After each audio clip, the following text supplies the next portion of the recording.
Today, I'm going to give a short presentation on the importance of Christian fellowship.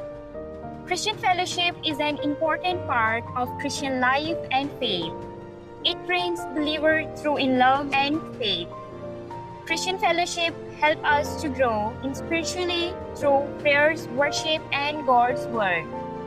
It gives us an opportunity to encourage and strengthen one another. Fellowship reminds us that we are not alone in our journey of faith. Christians can share their thoughts, joys, experiences, and struggles with one another. Through fellowship, teach us love, forgive, and support each other. Fellowship, it brings believers develop a strong and meaningful relationship in Christ. Christian fellowship create an environment where people can learn from one another. Thank you.